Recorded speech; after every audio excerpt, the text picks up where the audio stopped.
Hello everyone, welcome to Angel smart classes. कैसे हैं आप सब? आई होप अच्छे से तैयारी कर रहे होंगे।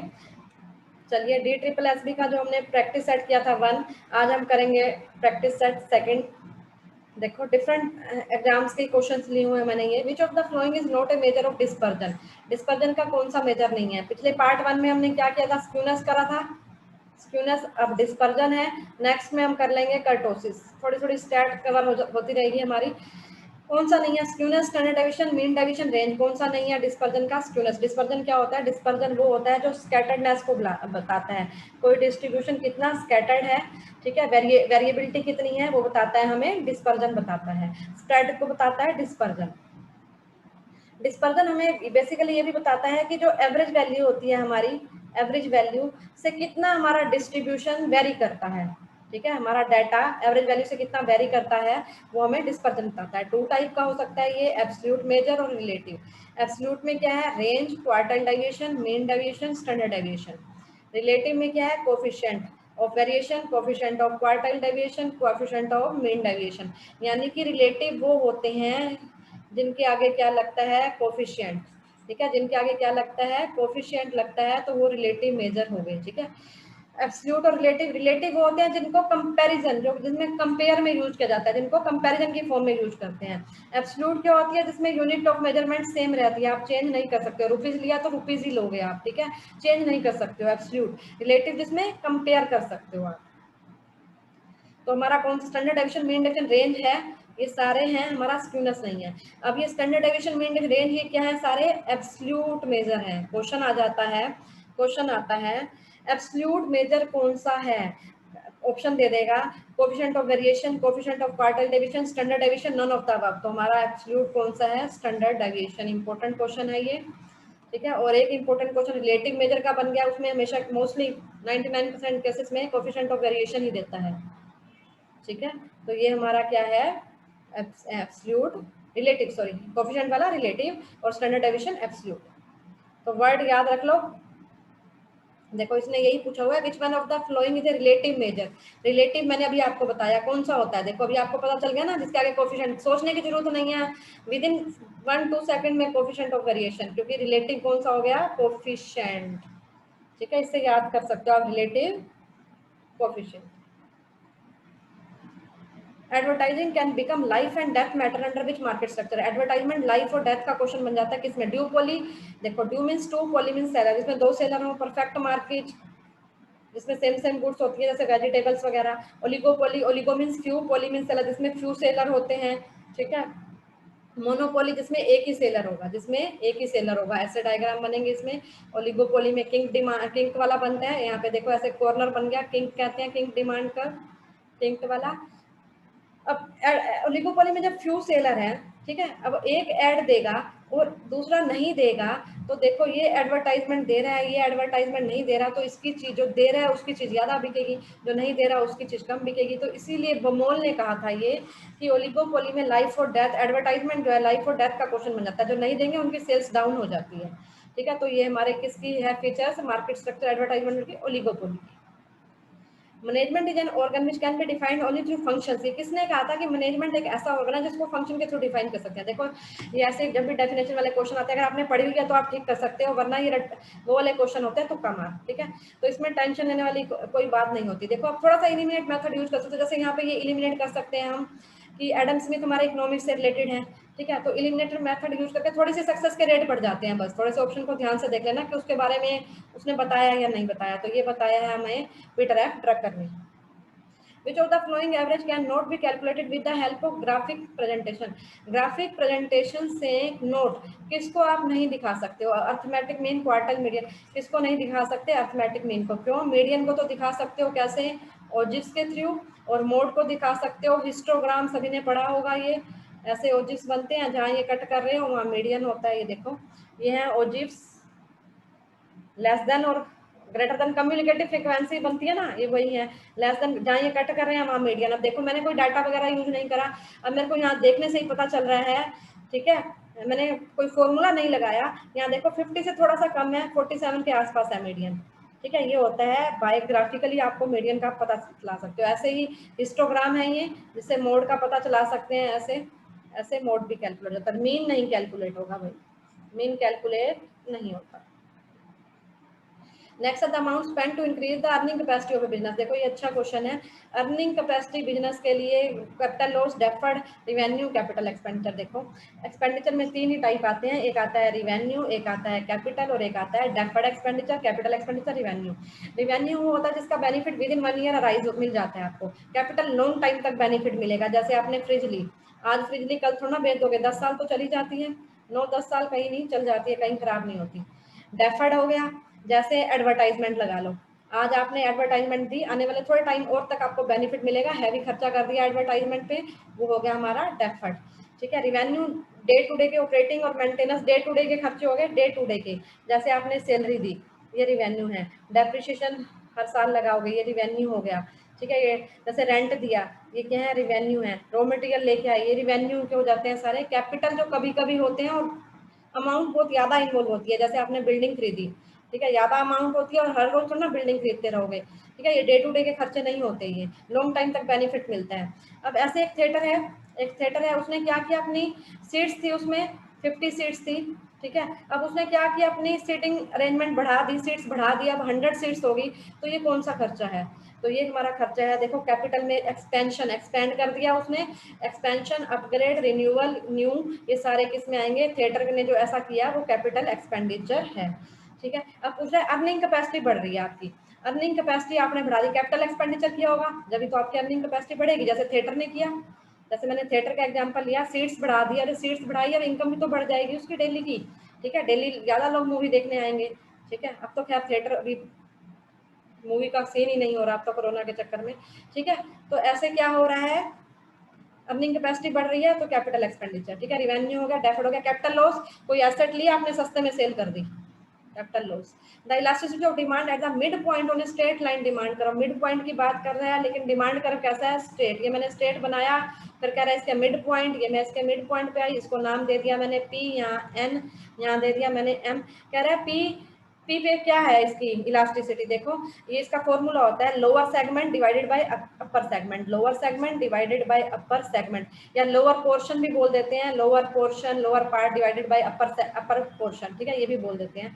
तो P नीचे का, इससे बिंदु से नीचे का देखो PN हो गया, इससे ऊपर का देखो PM हो गया, दोनों इक्वल हैं तो 1 के इक्वल आएगी। अगर सपोज मैं यहाँ पे लेती हूँ, ये मैंने ले लिया R पॉइंट ले लिया, सपोज R, तो मेरे को यहाँ देखनी है, तो यहाँ देखनी है, इससे नीचे का देखो RN, इससे ऊपर का RM, अब देखो RN बड़ा है RM से, तो यहाँ होगी ग्रेटर देन 1, ये देखो ये मिड पॉइंट की पूछी थी, हमारा आंसर आएगा इलास्टिसिटी, आंसर बता दूं पहले, ये आएगा इक्वल टू 1, ठीक है। देखो यहाँ पे मिड पे देखो कैसे याद रख सकते हो इसको, मिड पे 1 होगी, ऊपर जा रहे हो ग्रेटर फिर इन्फिनेटिव, नीचे आ रहे हो 1 से तो लेस देन और 0, ठीक है। बाकी इसमें फॉर्मूले से ये ड्राइव होती है, lower segment divided by upper segment, याद रखने की जरूरत भी नहीं है, मिड पॉइंट ले लो, उससे अब ऊपर जा रहे हो तो नीचे का पार्ट बड़ा नहीं हो जाएगा, तो ग्रेटर देन 1 हो गया। Doctrine of ultra vires is related to, doctrine of ultra vires किससे रिलेटेड है, sales of goods act, Indian contract act, company act, देखो इसको भी याद कर लो, सेल्स ऑफ गुड्स एक्ट क्या है 1930, इंडियन कॉन्ट्रैक्ट एक्ट क्या है 1872, कंपनी का तो सबको पता ही होगा, फैक्ट्री एक्ट क्या है 1948 है। जो सेल्स ऑफ गुड्स एक्ट था इसमें ये पहले नहीं था, ये बाद में बना, देखो पहले ये था 1872, पहले ये था इंडियन कॉन्ट्रैक्ट, सारे सेल्स ऑफ गुड्स के सारे नहीं, काफी सेक्शन जो थे ये तो था ही नहीं, तो इसके सेक्शन किसमें थे, सेल्स के, सेल्स से रिगार्डिंग सेक्शन थे इसमें कॉन्ट्रैक्ट में, बाद में क्या किया, इससे सेक्शन निकाल के इसमें अलग से बना दिए गए, ठीक है। तो ये हमारा हो गया। डॉक्ट्राइन ऑफ अल्ट्रा वायरस क्या होता है, अब हम इस पे आते हैं। डॉक्ट्राइन ऑफ अल्ट्रा वायरस वो है कि जो कंपनी के ऑब्जेक्टिव्स होते हैं उससे बाहर जाके कंपनी काम नहीं कर सकती है, कंपनी की जो पावर है ऑब्जेक्टिव्स की उससे बाहर जाके कंपनी काम करेगी तो उसको कोई भी कंपनी का पर्सन जस्टिफाई, ठीक नहीं ठहरा सकता, रेटिफाई नहीं कर सकता है, ठीक है, वो काम सही नहीं होता है, सही नहीं माना जाएगा। तो डॉक्ट्राइन ऑफ अल्ट्रा वायरस यही कहता है, वो रिलेटेड है कंपनी से, कि जो कंपनी के ऑब्जेक्टिव है उससे बाहर जाके कंपनी काम नहीं कर सकती, देखो लिखा भी हुआ है, ठीक है, ये थोड़ा देख लेना नीचे, ठीक है, डॉक्ट्राइन ऑफ अल्ट्रा वायरस लिखा हुआ है, यानी कि जो कंपनियां must not beyond the object close, अपनी जो ऑब्जेक्ट क्लोज है उससे बाहर नहीं जा सकती है, ठीक है। Which one of the following is not a part of organized money market, का कौन सा पार्ट नहीं है, central bank, commercial bank, indigenous bank, regional bank, indigenous bank नहीं है, कॉमर्शियल, सेंट्रल और आरबीआई सारे क्या हैं उसमें आते हैं, ये सेंट्रल बैंक ये सारे मनी उसमें ऑर्गेनाइज सेक्टर में आते हैं। दो सेक्टर हो सकते हैं, एक ऑर्गेनाइज और एक अनऑर्गेनाइज। अनऑर्गेनाइज जिसपे किसी का कोई, अनऑर्गेनाइज है जिसपे किसी का कोई कंट्रोल नहीं है, ऑर्गेनाइज जिसपे कोई रेगुलेटरी बॉडी है जिसपे किसी का कंट्रोल है, ठीक है। तो इसमें दो आएंगे अनऑर्गेनाइज में, इंडिजीनियस बैंकर्स जो मनमाने रेट लेते हैं और लोन देते हैं अपना, ठीक है। मनी लैंडर जैसे लाला हो गया, सेठ हो गया, लाला सेठ मूवी में होते हैं ना ये लाला सेठ साहूकार, वैसे रियल में भी होते हैं, ठीक है। तो ये क्या करते हैं यहाँ, इसमें ये डिफरेंस है, ये मनमाने रेट लेते हैं, रेट इनकी ज्यादा होती है, एक्सप्लॉइट करते हैं ये, ठीक है। यहाँ पे सब काम तरीके से चलता है, तरीके से तो क्या घपले यहाँ भी हो जाते हैं, ठीक है। कोई लोन ले लेता है, लोन लेके यहाँ भी भाग जाता है क्योंकि लोग रिश्वत लेके लोन दे देते हैं। देखो रिजर्व बैंक है, इसमें क्या क्या आता है, हमने ये चीज याद रखनी है। रिजर्व बैंक कॉमर्शियल बैंक है, इसमें शेड्यूल बैंक जैसे public sector bank, state bank आ जाएंगे, नेशनलाइज बैंक आ जाएंगे, रीजनल रूरल बैंक। देखो यही क्वेश्चन में था, कॉमर्शियल बैंक भी था, आरआरबी भी था और सेंट्रल बैंक यही थे ना, ठीक है। तो ये ऑर्गेनाइज सेक्टर में आएंगे। Upward movement along with the same supply curve, देखो सप्लाई कर्व, देखो दो कर्व बनते हैं, ऐसे तो हमारा बन जाएगा जो नीचे डाउनवर्ड है डिमांड, ऐसे हमारा बन जाता है ऊपर की तरफ जा रहा है सप्लाई, जिसको पॉजिटिव भी कहते हैं, पॉजिटिव स्लोप होती है इसकी, ठीक है। देखो ये मैंने सप्लाई कर्व बनाया एक, ठीक है। ये मैंने देखो ये मेरी थी प्राइस, ये मेरी 20 प्राइस लगा लो और मैं 40 सप्लाई है मेरी, 40 मैं क्वांटिटी सेल कर रही हूँ, ठीक है। तो मैंने यहाँ से ड्राउ कर दिया सप्लाई कर्व। फिर सपोज प्राइस बढ़ गए, प्राइस बढ़ गए, प्राइस बढ़ने के कारण देखो पहले मैं पॉइंट पे थी, ए पॉइंट पे, इसको मैं सर्कल कर देती हूँ, प्राइस बढ़ गए, मैंने अपनी सप्लाई भी बढ़ा दी, ठीक है। मैंने सप्लाई भी बढ़ा दिया, मैं ज्यादा सेल कर रही हूँ 50, अब 40 से मेरी सप्लाई होगी 50 तक। अब मैं किस पॉइंट पे आ गई, इस पॉइंट पे, बी पॉइंट पे, जो मैं ए से बी की तरफ आई, ए से बी की तरफ आई, देखो कर्व सेम है, देखो movement along the same supply curve, देखो कर्व ये सेम है, मैं सेम सप्लाई कर्व पे ही हूँ, बट मैं नीचे से ऊपर की तरफ चली गई, अपवर्ड चली गई। देखो सप्लाई क्या होगी, 40 से 50 बढ़ गई, इसको कहते हैं एक्सपेंशन, एक्सपेंड होगी ना, पूर्ति का विस्तार, पूर्ति में विस्तार हो गया, ठीक है। अगर मैं ऐसा करती, बी पॉइंट से ए की तरफ आती, ठीक है, अगर मैं उल्टा होती, बी से ए की तरफ आती 50 से 40, तो वो होती कॉन्ट्रैक्शन।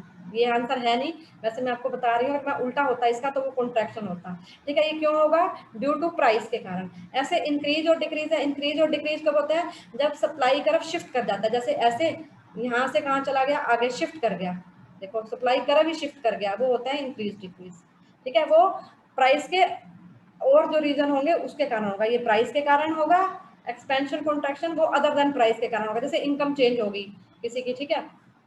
ये देखो ये बना हुआ है, हम जा रहे हैं ऊपर की तरफ जा रहे हैं अपवर्ड, तो एक्सपेंशन हो गया, नीचे की तरफ आ रहे हैं तो कॉन्ट्रैक्शन हो गया। एक proforma invoice is sent by, एक परफॉर्मा इनवॉइस होता है, उसको कौन सेंट करता है। देखो भी ये कंसाइनर और कंसाइनी का मैंने पहले DSSB का जो मैंने 2021 का पेपर करवाया था वो सब देख लेना, उसमें कंसाइनमेंट के क्वेश्चन थे, ठीक है। तो आपके 6-7 क्वेश्चन हो जाएंगे अगर आप वो वाला कर लेते और ये भी कर लेते तो, और एक पार्ट और भी। परफॉर्मा इनवॉइस क्या होता है, देखो इसमें क्या होता है, एक ही पर्सन है, ठीक है, बेसिक बताती हूँ, पहले इसको सेल करनी है, अपने गुड्स को सेल करनी है, इसके पास बहुत सारी गुड्स पड़ी है यहाँ पे, इसको सेल करनी है, ठीक है। उसको अपना बिजनेस को एक्सपेंड करना चाहता है, तो इसने किससे बात करी, इसने बात करी एक और पर्सन से, ठीक है।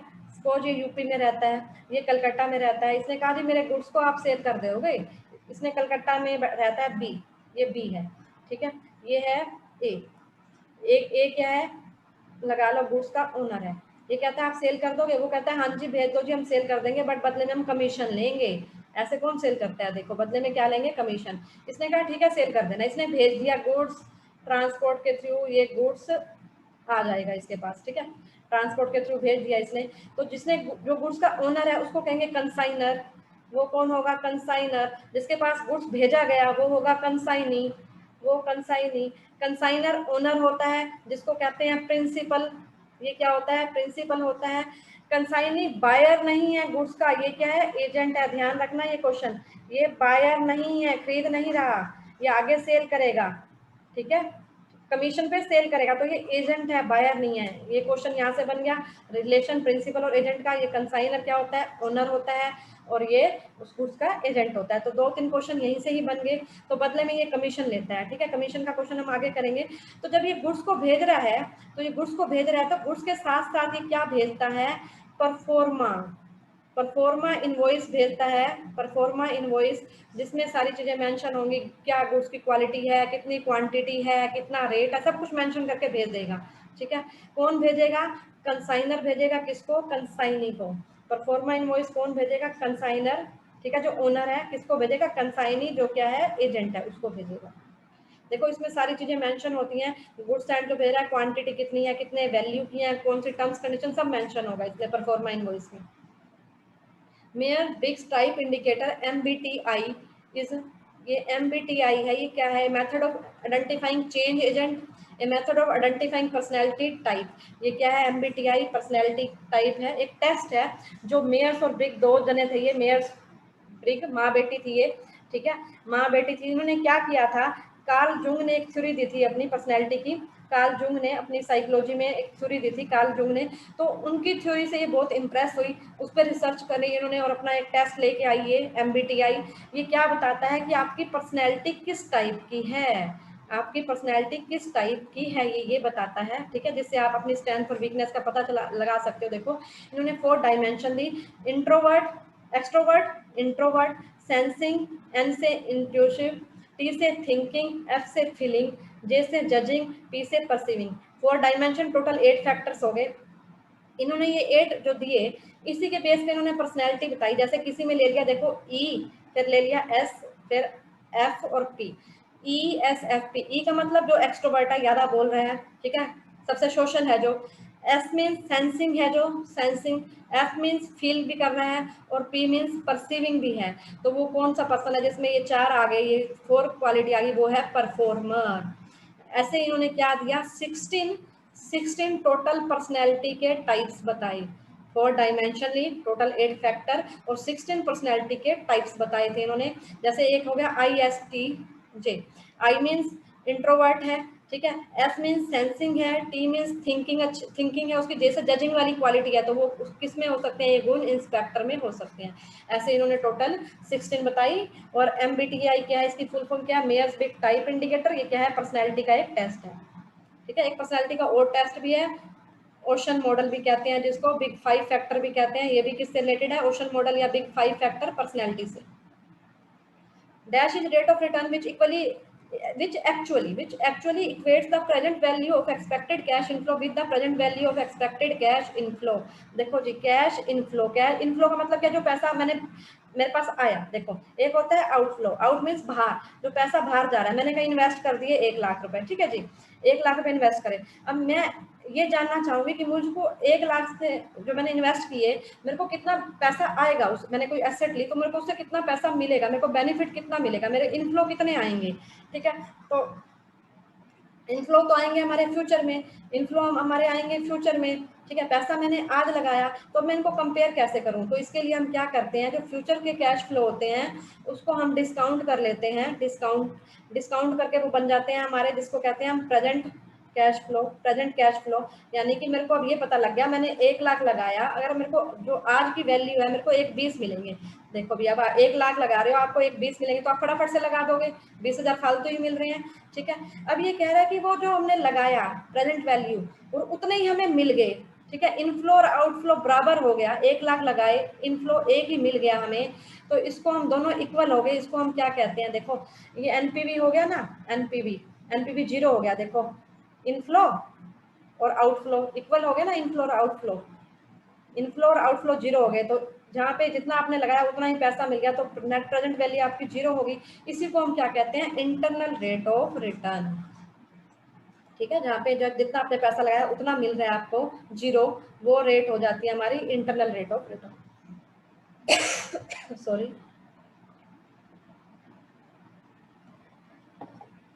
नेक्स्ट देखो, what is the correct sequence of stages in team development. Team development की स्टेजेस क्या है? स्टॉर्मिंग, फॉर्मिंग, ये है फर्स्ट एनपीए।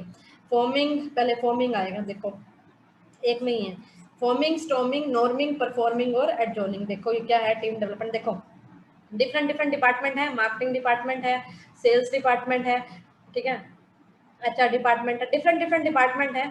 ठीक है, डिफरेंट डिपार्टमेंट से हमने एक टीम बनाई। ठीक है, एक टीम बनाई, एक पर्सन यहाँ से ले लिया, एक यहाँ से ले लिया। ठीक है, ऐसे टीम बना दी मैंने, ये बन गई जी टीम। डिफरेंट डिफरेंट डिपार्टमेंट से पर्सन ले लिए, कोई एक दूसरे को नहीं जानता, वो स्टेज होती है forming. Forming stage means team बनी है, कोई किसी को नहीं जानता। फिर होती है स्टॉर्मिंग, सभी की थोड़ी बहुत अपने आप एक दूसरे को जानने पहचानने लग जाते हैं यहाँ पे, ठीक है। बट यहाँ पे ये कंफ्यूजन रहती है कौन बॉस बनेगा, ठीक है, कौन किसके पास कितनी पावर रहेगी, ये चीजें यहाँ पे क्लियर नहीं होती, किसके पास कितनी पावर स्ट्रगलिंग, किसके पास कितनी पावर रहेगी, ये चीज नहीं क्लियर होती, कंफ्लिक्ट सा रहता है सबके माइंड में, ठीक है। उसके बाद ये फॉर्मिंग स्टेज, फिर स्टॉर्मिंग, ये ऐसे चलती है। उसके बाद आता है नॉर्मिंग। अब यहाँ पे सबको रोल्स क्लियर है, किसको क्या काम करना है क्या नहीं करना। देखो यहाँ कोई जान पहचान नहीं थी, यहाँ थोड़ी थोड़ी जान पहचान हो गई, यहाँ भाईचारा पूरा बन गया भाई, यहाँ पे अच्छे से भाईचारा पूरा हो गया, उनके जान पहचान अच्छे से होगी, सबको रोल पता चल गया किसको क्या काम करना है, कहाँ से गुड्स वगैरह मिलेंगी, सब मटेरियल वगैरह मिलेगा, सब पता होगा, सब कंसेंसस सबके एक राय होगी। अब हमें सब कुछ क्लियर है, जैसे कि सब कुछ क्लियर हो गया, सब हो गया, सब कुछ पता चल गया, यहाँ टारगेट को अचीव करेंगे, सब मिलके परफॉर्म करेंगे, परफॉर्म काम करेंगे, टारगेट अचीव करेंगे अपना सारे डेडिकेशन से पूरे। उसके बाद क्या होगा, काम कंप्लीट हो जाएगा, काम कंप्लीट तो ग्रुप एडजॉर्न, ग्रुप खत्म, टीम खत्म, ठीक है। तो ये स्टेजेस में चलता है, एफ एस इसको याद कर सकते हो। फंस गई एनपीए, एनपीए में क्या होता है, जिसमें पैसा फंस जाता है, नॉन परफॉर्मिंग एसेट्स, फंस एनपीए।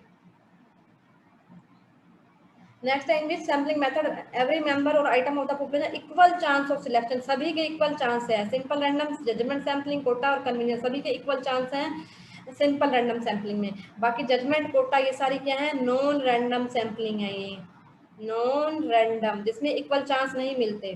देखो 2 टाइप की सैम्पलिंग होती है, सैम्पलिंग एक होती है प्रोबेबिलिटी सैम्पलिंग, या जिसको कहते हैं रैंडम सैम्पलिंग। रैंडम का मतलब है बाय चांस, बाई चांस कैसे, जैसे देखो आपने पर्ची डाली, पर्ची पे चिट चिट बनाई, 1 2 3 4, ठीक है, 5 नंबर लिख दिए, 5 नंबर लिखे, उसको एक बाउल में डाल दिया। अब आप बिना चीटिंग नहीं किया, आपने आपने ईमानदारी से पर्चियां बनाई हैं, कोई चीटिंग नहीं करी है, किसी पे निशानी नहीं लगानी, ठीक है।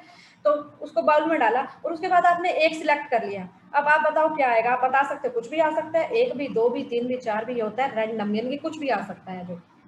और एक होती है नॉन प्रोबेबिलिटी या नॉन रैंडम भी कहते हैं इसको, नॉन रैंडम। इसमें क्या होता है, इसमें कुछ भी नहीं आ सकता, इसमें आप अपनी मर्जी से चॉइस होती है, इसमें आपके पास आप अपनी मर्जी से कुछ भी ले सकते हो। देखो इसमें 4 आएंगी, सिंपल रैंडम सैम्पलिंग, सिंपल जैसे कि चिट वाला हो गया, ये सिंपल रैंडम सैम्पलिंग है, चिट उठा ली। सिस्टमैटिक क्या होता है, जैसे देखो सिस्टमैटिक है, जैसे क्लास में रोल नंबर्स वगैरह हैं, क्लास के रोल नंबर हैं 1 2 3 4 ऐसे 50 बच्चे हैं, ठीक है।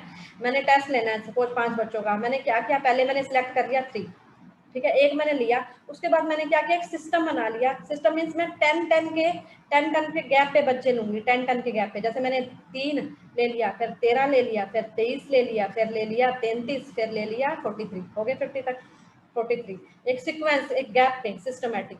स्ट्रेटाफाइड में क्या होगा और क्लस्टर में क्या होगा, ये हम बाद में करते हैं, पहले यहाँ आती हूँ। कन्वीनियंस में क्या होता है, कन्वीनियंस मीन्स इजी, सुविधा, जो आपको सुविधा लग रही है आपने वहां से डाटा ले लिया। जजमेंट सैम्पलिंग क्या होती है, जो आपको ठीक लग रहा है आपके माइंड को, अपनी जजमेंट के अकॉर्डिंग आपने ले लिया। कोटा मीन्स कोटा फिक्स कर दिया, 3% लेना है, 4% लेना है। स्नोबॉल क्या होता है, एक चैन बन जाती है, मैंने आपको कोई बात बताई, आपने आगे जाके बता दी, फिर उसने आगे जाके 2 बंदों को बताई, उसने आगे, एक ऐसी चैन सी बन जाती है, ठीक है, वो होती है स्नो। स्नो कभी बर्फ से खेले हो, स्नो के ऊपर स्नो रखोगे तो स्नो से कोई भी आप फिगर भी बना सकते हो, स्नो के ऊपर एक बॉल सी बन जाती है, स्नो बॉल। यही है कि आप किसी को बता रहे हो, ऐसे एक चैन सी जुड़ती जा रही है, ऐसे चैन सी जुड़ती जाएगी ऐसे। अब हमारी 2 रह गई, स्ट्रेटाफाइड और क्लस्टर, इन्हीं में कंफ्यूजन इसी में ही होता है।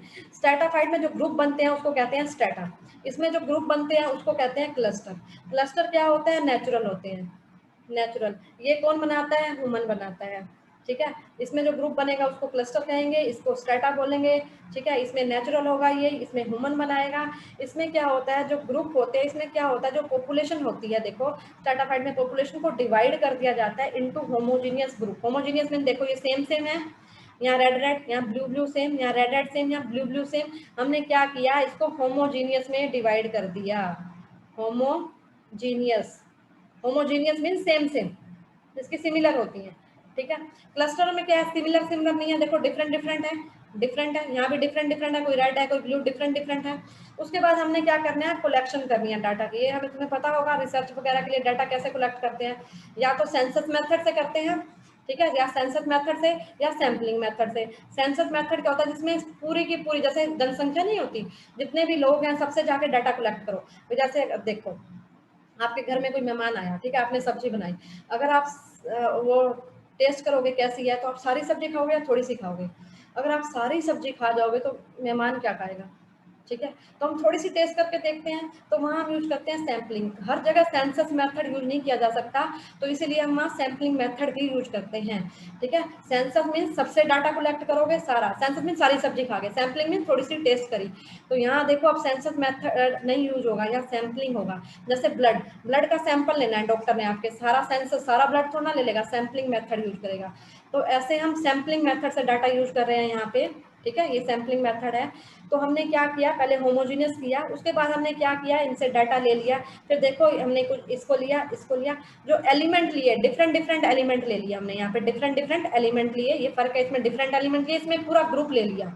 इसमें हमने क्या ले लिया, पूरा ग्रुप ले लिया, ठीक है। पूरा ग्रुप कैसे, जैसे मेडिसिन बनती है, मेडिसिन बनती है, टेस्ट करना है उनकी, टेस्ट नहीं, चेक करना है उनकी क्वालिटी कैसे है, क्वालिटी को चेक करना है, यहाँ पे क्वालिटी चेक करनी है। तो हम हर मेडिसिन को खा खा के थोड़ा टेस्ट करेंगे, कैसे टेस्ट करके देखेंगे कि सही है, ऐसा नहीं होता। हम क्या करते हैं, बैच, जिसको कहते हैं क्लस्टर, क्लस्टर बना दिए, बैच बना दिए। एक बैच लिया, 10 बैच बने हैं, तो एक बैच लिया और देख लिया उसकी क्वालिटी सही है, तो इसका मतलब सबकी सही है, ठीक है। वो होता है cluster sampling. I hope clear हो गया होगा, क्योंकि अब इसमें हम कर रहे हैं, इतना ही हम कर पाएंगे, ठीक है। तो हमारा क्या हो जाएगा, सिंपल रैंडम सैम्पलिंग। उसके बाद है sometime consignor agree to pay extra commission to consignee for preventing losses by bad debt, then this extra commission is known as। कई बार क्या करता है कंसाइनर, क्या देता है, मैंने जैसे आपको पहले ही बताया था, कंसाइनर कंसाइनी अगर उसका गुड्स बेचता है तो उसको बदले में क्या मिलेगा, कमीशन मिलेगा। एक तो नॉर्मल कमीशन होती है, ठीक है। उसके बाद इसके अलावा दो और कमीशन होती हैं, ओवरराइडिंग और डेल कैडरे कमीशन। ये क्या होती है, देखो डेल कैडरे कमीशन क्या होती है, कंसाइनी जब बेच रहा है गुड्स, तो ठीक है क्रेडिट सेल भी करेगा, वो क्रेडिट सेल भी करेगा। क्रेडिट सेल्स में ऐसी सेल्स भी हो सकती हैं कि कोई डेटर पैसा ही ना दे, कोई पर्सन पैसा ही ना दे। तो अब कंसाइनर क्या करेगा, कंसाइनर अपनी टेंशन फ्री रहना चाहता है, वो कंसाइनी को कहता है कि इस बात की रिस्पॉन्सिबिलिटी तुम ले लो, जो मेरे कोई बैड डेट्स नहीं होगा, ठीक है, कोई बैड डेट्स नहीं होगा मेरा, इस बात की तुम रिस्पॉन्सिबिलिटी ले लो। कंसाइनी कहता है मैं क्यों लूँ, मेरे को क्या फायदा। वो कहता है ठीक है भाई, तू अपने फायदे के बारे में सोचता है, मैं तुझे एक्स्ट्रा कमीशन दूंगा, एक्स्ट्रा कमीशन दे दूंगा। कंसाइनी कहता है बिल्कुल मैं ले लूंगा, बिल्कुल, क्योंकि वो आगे ऐसे ही पर्सन को देगा जिसपे उसको ट्रस्ट होगा। कहता बिल्कुल ले लूंगा जी, मैं ले लूंगा, मेरे को पर एक्स्ट्रा कमीशन चाहिए। कहता ठीक है जी, एक्स्ट्रा कमीशन मैं आपको दे दूंगा। जो वो एक्स्ट्रा कमीशन होती है बैड डेट्स के लिए, वो होती है डेल कैडरे कमीशन, ठीक है। डेल कैडरे कमीशन जो एक्स्ट्रा कमीशन होगी बैड डेट्स के लिए। एक होती है ओवरराइडिंग कमीशन। कंसाइनर ने जब गुड्स भेजा, उसने कहा भी 50 रुपीज में बेच दियो एक प्राइस को कंसाइनी को। कंसाइनर ने कहा ठीक है मैं बेच दूंगा। कंसाइनर ने कहा अगर उससे ज्यादा में बेचोगे इतनी तो आपको मिलेगी। देखो मेरे पास एक घर है, इसको एग्जांपल से समझो, मेरे पास क्या है, एक हाउस है। मैं डीलर के पास गई, मैंने कहा जी मेरा हाउस बिकवा दीजिए। डीलर के पास जाऊंगी, वो कहेगा ठीक है जी बिकवा देंगे, ब्रोकरेज लेंगे 1%। मेरा घर कितने का, 50 लाख का, ठीक है, 50 लाख का मेरा घर है। डीलर ने कहा मुझे 1% ब्रोकरेज लूंगा मैं, मैंने कहा ठीक है जी दे दूंगी। मैंने कहा ट्राई करना, अगर उससे ऊपर जितना भी ज्यादा बिकेगा, जितना भी ज्यादा 55 में बिकता है, 60 में, जितना भी ज्यादा बिकता है, मैं आपको एक्स्ट्रा कमीशन दे दूंगी, एक्स्ट्रा कमीशन। वो है ओवरराइडिंग कमीशन। कंसाइनर ने कहा 50 में सेल करना। अगर 50 से ज्यादा में सेल करते हो, ज्यादा में सेल करते हो, नॉर्मल कमीशन मिलेगी दोनों में, नॉर्मल यहाँ भी मिल रही है, नॉर्मल यहाँ भी मिल रही है। एक्स्ट्रा कमीशन जो मिलती है, जो एक्स्ट्रा मिलेगी, वो होगी ओवरराइडिंग कमीशन। जितने में ज्यादा में सेल करेगा उस पे मैं उतने पे ज्यादा उसको दूंगी, वो होती है ओवरराइडिंग कमीशन, ठीक है। तो अब किसके कह रहा है, बैड डेट्स का कह रहा है, बैड डेट्स का कह रहा है तो डेल कैडरे। अगर कहता कि एक्स्ट्रा सेलिंग प्राइस पे मिले, जो एक्स्ट्रा सेल करेगा, तो वो होती है overriding. As per Indian contract act 1872 एक प्रोमिस क्या होता है, देखो भाई मेरे पास एक गाड़ी है, ठीक है, ये मेरे पास एक गाड़ी है, गाड़ी नहीं बनी ना ये, चलो भाई अब लग रही है क्या, नहीं वैसे गाड़ी ऐसे बनेगी, वो ज़्यादा बेटर बनेगी, ठीक है जी। एक गाड़ी बनाई हमने यहाँ पे, ठीक है, अब कुछ लग रही है, ठीक है, एक गाड़ी बनाई, ठीक है, मेरे पास गाड़ी है बनाई, तो क्या है, मैं उसको सेल करना चाहती हूँ, ठीक है। आप उसको बाय करना चाहते हो, आपको एक गाड़ी बाय करनी है, मेरे को सेल करनी है, मैंने आपके सामने ऑफर रखा जी मेरी गाड़ी को क्या कर लो, या प्रपोजल रखा कि मेरी गाड़ी को आप बाय कर लीजिए, आपको बाय करनी है तो मेरी गाड़ी को कर लीजिए, मेरी अच्छी गाड़ी चलती है। मैंने आपके सामने ऑफर रखा, प्रपोजल रखा, आपने उस प्रपोजल को क्या किया, एक्सेप्ट कर लिया, ठीक है जी हमें तो गाड़ी खरीदनी है, आपके साथ हमारी जान पहचान है, हम आपसे ही ले लेते हैं, ठीक है। कल को कोई प्रॉब्लम हुई आपको उलाना तो दे देंगे कि आपने हमें सही चीज नहीं दी। आपने उस प्रपोजल को झट से क्या कर लिया, एक्सेप्ट कर लिया। उसको क्या कहते हैं, देखो वो होता है हमारा जो प्रोमिस, वो होता है हमारा एक्सेप्टेड ऑफर, ठीक है, मैंने आपको ऑफर दिया, ठीक है, आपने उसको एक्सेप्ट कर लिया, एक्सेप्टेड ऑफर, एक्सेप्टेड ऑफर, आपने ऑफर को क्या किया, एक्सेप्ट किया, एक्सेप्टेड ऑफर वो हमारा बन जाता है एक्सेप्टेड ऑफर प्रॉमिस।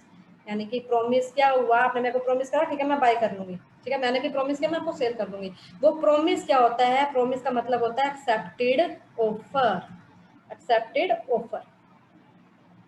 देखो पहले हम ये देख रहे हैं कि प्रपोजल क्या, देखो व्हेन समटाइम्स सेक्शन 2 है Indian contract act 1872, when someone express his willingness to do, कुछ काम करने की, और समथिंग याद नहीं करने की भी कहता है, set to make a proposal, तब क्या बन जाता है प्रपोजल। जैसे मैंने आपको ऑफर दे दिया गाड़ी का, ठीक है, कुछ आपने कहा ठीक है मैं ले लूंगा, तो ऐसे person to whom the proposal is made accept the proposal, proposal को एक्सेप्ट कर लेता है, तो वही प्रपोजल वही ऑफर वही प्रपोजल क्या बन जाता है, प्रपोजल या ऑफर क्या बन जाता है, प्रॉमिस। जब एक्सेप्ट करता है जब बनता है प्रॉमिस भाई, ठीक है, जब एक्सेप्ट कर लेगा प्रॉमिस बन जाएगा।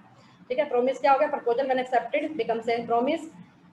कॉन्ट्रैक्ट क्या होता है, एग्रीमेंट इन्फोर्सिएबल बाय लॉ, वो एग्रीमेंट, कॉन्ट्रैक्ट के लिए एग्रीमेंट भी होना चाहिए प्लस इन्फोर्सिएबल बाय लॉ भी होना चाहिए। ठीक है, मैंने कॉन्ट्रैक्ट कर लिया जी ड्रग्स का, तो वो थोड़ा ना इन्फोर्सिएबल बाय लॉ है, ठीक है, वो लॉ के इन्फोर्सिबल नहीं है तो वो कॉन्ट्रैक्ट नहीं आएगा। ठीक है, इन्फोर्सिबल बाय लॉ नहीं है वो। द फैक्ट्रीज एक्ट 1940 वो इलीगल हो जाएगा। द फैक्ट, ठीक है, ये हो गया हमारा, तुम्हारा आंसर आ गया एक्सेप्टेड ऑफर।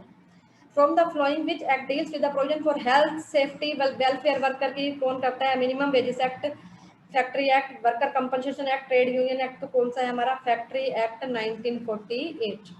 ये सिंपल है, देखो लिखा भी हुआ है, इसमें कोई ज्यादा वो नहीं है फैक्ट्री एक्ट में।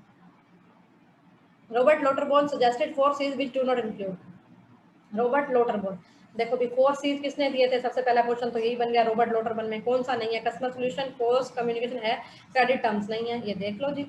4 P's और 4 C's हैं। 4 P's कौन कौन से हैं, प्रोडक्ट, प्राइस, प्लेस, प्रमोशन, किसने दिए थे जल्दी से बताओ, मैकार्थी ने दिए थे। 4 P किसने दिए थे, मैकार्थी ने दिए थे। और 4 C's किसने दिए थे, रॉबर्ट लोटरबॉर्न ने दिए थे।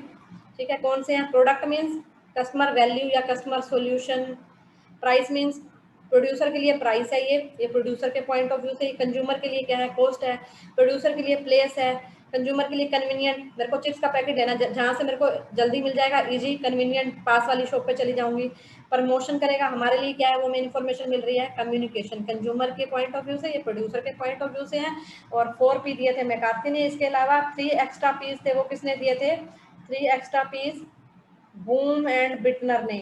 ठीक है, बूम एंड बिटनर ने दिए थे, 3 एक्स्ट्रा पीस दिए थे।